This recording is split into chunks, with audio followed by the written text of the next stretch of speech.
राजू अपनी माँ के साथ एक छोटे से गांव में रहता था।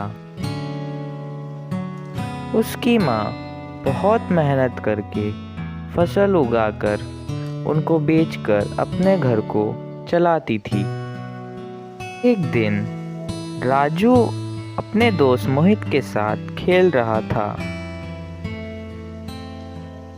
राजू मोहित के पास जाता है और बोलता है, मोहित, मुझे भी बैटिंग करने दो, मैं भी बहुत देर से बॉलिंग कर रहा हूँ। मोहित बोला, जा जा, मैं नहीं देता बैट, ये मेरा बैट है, मैं नहीं दूंगा, तू बॉलिंग ही कर, जा।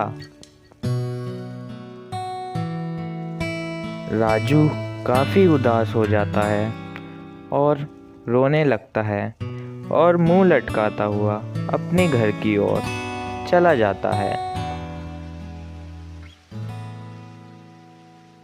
घर पर उसकी माँ बोली, अरे बेटा, ऐसे उदास क्यों हो? क्यों रो रहे हो? माँ, मुझे भी बैट चाहिए, मेरा दोस्त मुझे अपने बैट से नहीं खेलने देता है, मुझे भी बैट चाहिए, मेरा भी मन करता है बैट से खेलने का। अरे बेटा, तुझे तो पता ही है घर का खर्चा कैसे चलता है, और तू ऐसे बैठ के जिद कर रहा है छोटे बच्चों की तरह। बेटा, यहाँ हम खाना भी ढंग से नहीं खा पाते हैं, तुम बैट के लिए मत जिद करो। राजू रोने लगता है। राजू रोते रोते बाहर की तरफ को चला जाता है। जो इतने उदासी मूड में चल रहा था, तभी वहाँ पे उसे एक किताब पड़ी हुई मिलती है। वो उसे देखकर उठा लेता है और उठाकर चला जाता है।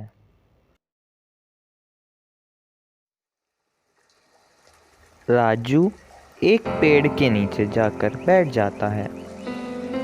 बैठकर वो उस किताब को खोलता है और वो किताब अंदर से खाली होती है और उसमें एक पेन भी होता है।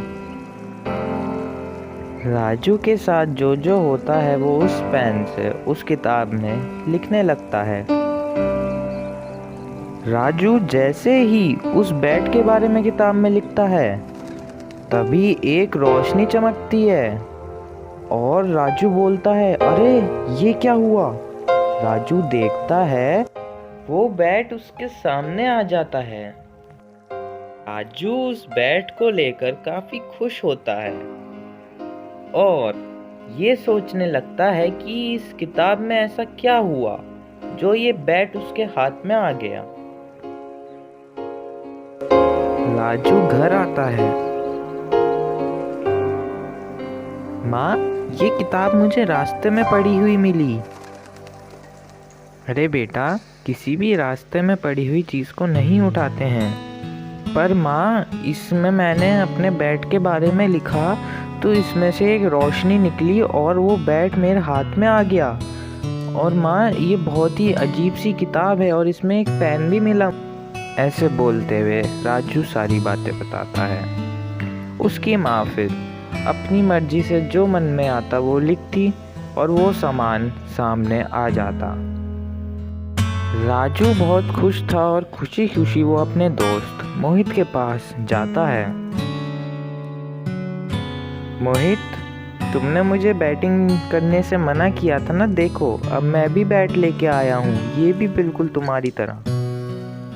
अरे ये बैट मेरी तरह है, तूने कहाँ से लिया?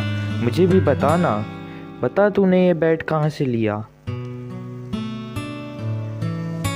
ये मैंने एक किताब में से लिया, वो किताब में कुछ भी लिखो वो आ जाता है।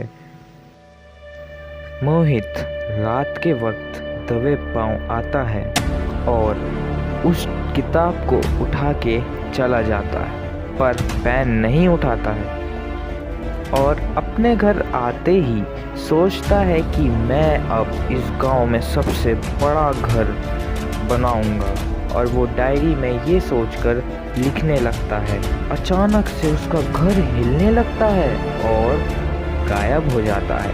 मोहित बहुत जोर जोर से रोने लगता है कि वो अब कहाँ रहेगा। दूसरी तरफ राजू सो के उठता है और देखता है तो वहाँ पे वो किताब नहीं मिलती है। राजू इधर उधर देखता है कि कहीं कहीं और तो नहीं रखी, पर बस वो पेन ही दिखता है जो किताब के साथ आया होता है और वो रोने लगता है। मोहित उस किताब से तंग आ जाता है और किताब वापस अपने दोस्त राजू के घर के आगे रख के चला जाता है।